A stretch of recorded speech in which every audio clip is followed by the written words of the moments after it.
We're very near now 3 years of this nonsense. Terrible things have happened. I've given you various suggestions. I've got one more today, and I like this one because it actually involves using their own systems back at them.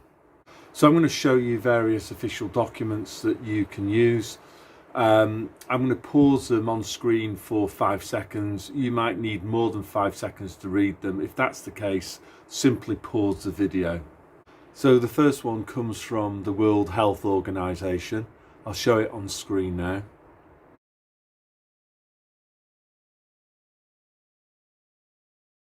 I'll show it on screen now. Okay, so the important thing to realise here is that YouTube has a policy whereby if you go against World Health Organization rules, your video is deemed to be misinformation. So what I'm going to do here is just use exactly what the World Health Organization says.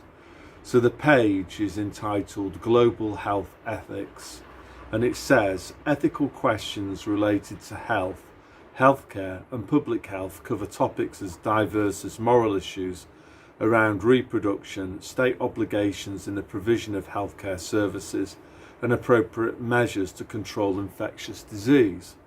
Scholars and healthcare professionals have debated ethical questions related to health and healthcare since the earliest days of medicine, so says the World Health Organization. Recent formal efforts to articulate international standards of ethics applicable to health and healthcare can be traced to the Nuremberg trials of 1947, during which the horrors of Nazi medical experiments came to light. The principles that emerged from these trials, known as the Nuremberg Code, are broadly applicable to many types of health-related research involving human participants, including clinical trials. So what's interesting here is that the World Health Organization has referenced the Nuremberg Code in relation to global health ethics. So I think the next thing to do is to actually have a look at the Nuremberg Code. So I'm going to put that up on screen now. So as you can see, this will be about permissible medical experiments. You know, like a medical experiment could be designing and developing a new drug in super short time. Anyway, the first item on the Nuremberg Code reads as follows: the voluntary consent of the human subject is absolutely essential. So that's the consent of the people who are taking part in the trial. They should know that they are taking part in the trial, I guess. This means that the person involved should have legal capacity to give consent. So I guess, example of somebody who couldn't give consent might be somebody who's 90 in a nursing home who might end up getting treated. This is a hypothetical example, of course, but that would be an example of somebody who doesn't have capacity to give consent. Similarly, it might be a child under the age of, 10, and they probably don't have sufficient mental capacity to give informed consent. So this means that the person involved should have legal capacity to give consent, should be situated as to be able to exercise free power of choice with the intervention of any element of force, fraud. Now, fraud sticks out to me. Let's imagine that in the future there was a new disease. Let's call it space sickness, yeah?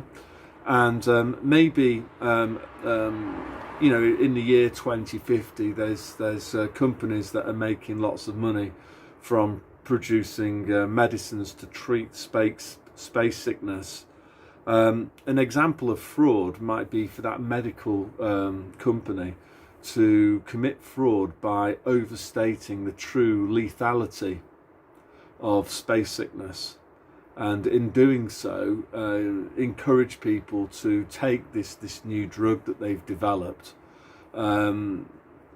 because they actually genuinely fear the space sickness, when in fact the true lethality of space sickness might be a lot lower than. Yeah, so it basically says force, fraud, deceit, duress, overreaching or other ulterior form of constraint or coercion. So that's another word that jumps out off the page for me. So, again, let's take it maybe another 100 years on. There could be another pill for another disease in 100 years' time. And an example of coercion might be the government getting together with the provider of the drug and saying to people, you have to have this drug to go on holiday, you have to have this drug to go to work, you have to have this drug to keep access to your central bank digital currency wallet and access to your own money. That would be an example of coercion, because many people would be inclined to take the drug not because they think that they need the drug for health reasons, but because they're worried about not being able to go on holiday, not being able to work, or being deprived access to their own cash.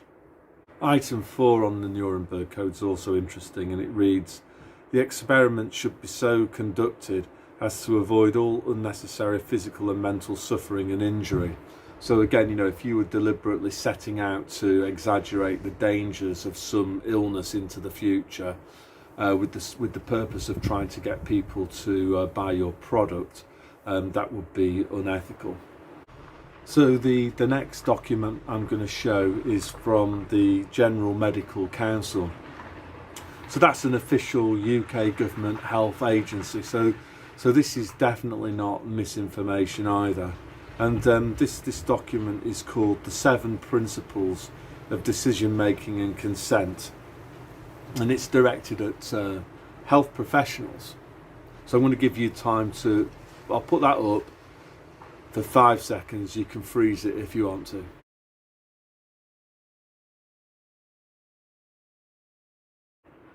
So I'm going to read through some of this. So doctors and nurses, health professionals, they're obliged to follow these 7 principles of decision making and consent. So this is the General Medical Council, which is a UK body. So principle 1, all patients have the right to be involved in decisions about their treatment and care and be supported to make informed decisions if they're able. So I guess, an informed decision would be maybe your GP telling you about the pros and cons of a particular medical treatment, so you could actually make an informed decision. And I guess if they've not presented both sides of the argument there, they've not helped you to make an informed decision, then they've clearly done something wrong, according to the General Medical Council. Principle 2, decision making is an ongoing process focused on meaningful dialogue, the exchange of relevant information specific to the individual patient. So that's quite interesting, because different patients will be of different age, different risk profiles for different drugs. So was any information presented to a patient prior to them being treated with a particular substance? And if it was that information contextualized to meet the age of the patient, their BMI, and all of the sorts of relevant factors?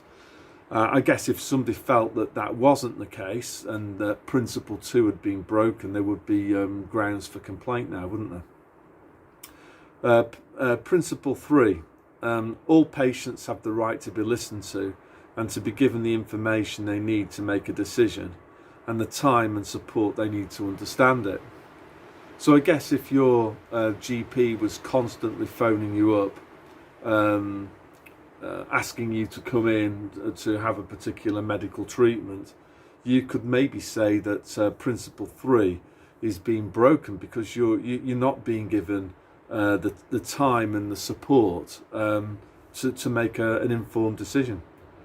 Principle 4, doctors must try to find out what matters to patients so they can share relevant information about the benefits and harms of proposed options and reasonable alternatives, including the option to take no action. Yeah, so, different diseases affect different individuals. There are some people who maybe might be more inclined to natural health, and was the option of taking no action on the table there. If it wasn't, and that wasn't discussed with a patient, that patient would have grounds for complaint. So the third document I'm going to put on the page, up on the page here, is the again from the General Medical Council. So this isn't a conspiracy theory, this isn't misinformation, it's actually coming from the UK's regulator, the body that's in charge of regulating doctors. And this is about a doctor's kind of obligations with regard to raising a concern, maybe about a medicine or maybe about a medical treatment. So it says here, all doctors have a duty to raise concerns where they believe that patient safety or care is being compromised by the practice of colleagues or the systems, policies and procedures in the organisations in which they work. So the main organisation that most UK doctors work in is the National Health Service. So if there's anything about the procedures of the NHS that they believe is compromising patient safety, maybe a new revolutionary drug is developed in the future and it's not being trialled properly, this is all happening in the future. I'm not saying anything about a particular drug in the past. You understand this, it's all about the future. So the doctor would be obliged to blow the whistle on that. It says here that they must also engage and support a culture in which staff can raise concerns openly and safely. So if one of their colleagues says, I think there's something wrong with this drug, you can't say, oh, you anti. They actually have to take that concern that a fellow doctor has raised seriously. If they don't, they're breaking this code of conduct that's being produced by the General Medical Council. Number 8, you must not enter into contracts or agreements with your employing or contracting body that seek to prevent you from or restrict you in raising concerns about patient safety. Contracts or agreements are void if they intend to stop an employee from making a protected disclosure. So that's quite interesting. That could even be the GP contract itself. A GP contract might be awarding GPs in the future for prescribing a particular medicine that's causing harm, and they're getting paid on a per capita basis per dose. If that's the case, and a doctor has got safety concerns about that medication, then according to the General Medical Council, they should raise a concern about that. Item 9 here. You may be reluctant to report a concern for a number of reasons. For example, because you fear that nothing will be done, or that raising your concern may cause problems for colleagues, have a negative effect on working relationships, have a negative effect on your career, or result in a complaint about you. I presume that will be a complaint from a higher up in the National Health Service organisation.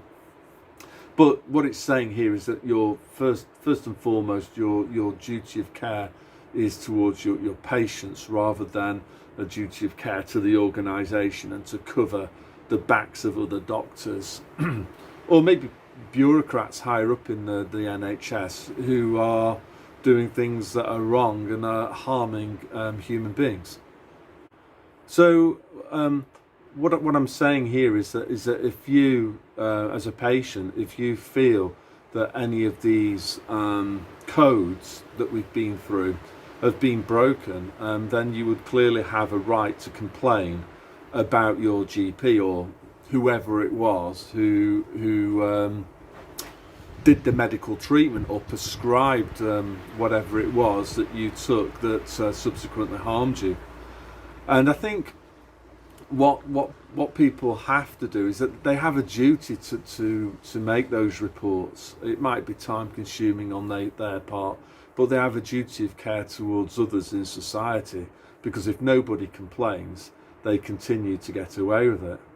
And obviously, if a lot of people complain, that can just stop the system that's causing harm in its tracks. It will just fall apart under the bureaucratic load that the people are placing it under, through just a sheer volume of complaints. And so anyway, the next part, I'm going to show you how to go about complaining about your GP should, let's say in the future, something happens that shouldn't happen and you wish to make a complaint. Oh, and the other thing to say as well here is that I'm going to show you two websites. All GP surgeries have their own website. So the first one I'm going to show you is is the GP that I used to go to when I lived in Surrey. And again, I'm just going to emphasise this for dumbos, that I'm not saying that this GP has done anything wrong. I don't think they've treated me with anything for about 5 years. I wasn't so keen on going there, to be perfectly honest. So what does it say here? So this is the One Earth surgery in Surrey. It says complaints. It took a bit of time to actually even find this on their website. It says, we make every effort to give the best service possible to everyone who attends our practice. However, we're aware that things can go wrong. Okay. Resulting in a patient feeling that they may have a genuine cause for complaint. If this is so, we would wish for the matter to be settled as quickly and as amicably as possible. Okay, well that's good then, isn't it? So they welcome complaints then, if there's a genuine cause. And I guess a genuine cause for complaint would be a medical treatment that where maybe people were coerced into it. They weren't given the full information about it, so they couldn't give their informed consent. I suppose they would agree with that. So it says here, to pursue a complaint, please discuss the matter with a reception supervisor. That sounds rigorous. If not resolved, then please put this in writing to the practice manager or complete the feedback form on this website. The most appropriate member of the team will deal with any written complaint received. The complaints lead for our practice is this doctor's name. So that's their complaints procedure. It's quite interesting actually, just researching this, because I then looked at another practice. So I'll just put this up on the screen now for 3 seconds. So this is the Parbold surgery near Wigan in Lancashire. And let's have a look at what their complaints procedure is. So I'll freeze the screen again.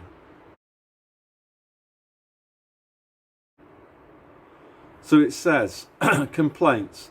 If you feel that you have not been dealt with as you would have wished, should be a comma there, please do not hesitate to get in touch with the surgery. You can either ring, write to us, email the practice manager, comma, or fax us. We do try our best to give our patients the best service possible, but we would want to know if we were failing somewhere. Well, that's reassuring, isn't it? They're open to receiving a complaint. We are eager to learn from any complaints or feedback. If you have any complaints, please complain directly to us in the surgery before escalating further as below. It's an interesting choice of word there, isn't it? Escalating. Very friendly. If you're coming into the surgery, please ask for a complaints procedure form and leaflet from the reception. And if you would like to see the practice manager, just ask reception. So that's quite interesting, you know, in the sense that somebody who wants to make a complaint has to front up against the person that they want to complain against, you know, the surgery, which I would imagine would discourage some people from making a complaint. So then you've got the contact details of the surgery. And again, I just want to really emphasise here, I'm just showing this as an exemplar of the complaints procedure. I'm not suggesting that Parbold Surgery have done anything wrong. I'm not suggesting that One Earth Surgery have done anything wrong. I'm just showing you this to provide information about what their complaints procedure actually is. Then further down the page, I'll show you this now, so freeze the screen again if you want to. You can also, it gives you information about how to complain to the Lancashire office of, I guess this is some part of the National Health Service, and then there's also NHS Ombudsman, and there's also government guidance about how to make a complaint about the NHS. So this, in my opinion, this surgery there seems to be a little bit more transparency about how somebody could go about complaining. So in conclusion, what's been the point of this video? Well, first of all, the World Health Organization is boss. You know, YouTube acknowledged that. You have to follow their guidelines. Otherwise, YouTube will strike you off for disinformation. The World Health Organization followed the Nuremberg Code. Nuremberg Code is pretty sensible. People shouldn't be coerced into medical treatments, and that there shouldn't be any fraud too. And fraud would be a situation maybe where you're over-exaggerated the dangers of a particular disease in order to maybe encourage somebody to take a manufacturer's product. The other thing about the NHS too is that it's funded. It's not free. It's very, very expensive. It's the biggest part of the government's budget, and it's the biggest employer in the whole of Europe. So an awful lot of money is spent on it, our money, and there are complaints procedures if you think that any of the medical ethics that I've outlined from the General Medical Council in particular have been broken. And I think it's your duty to make a complaint and maybe to talk to other people who, if they have suffered harm as a result of medical ethics being broken. So that's all I want to say today, so God bless.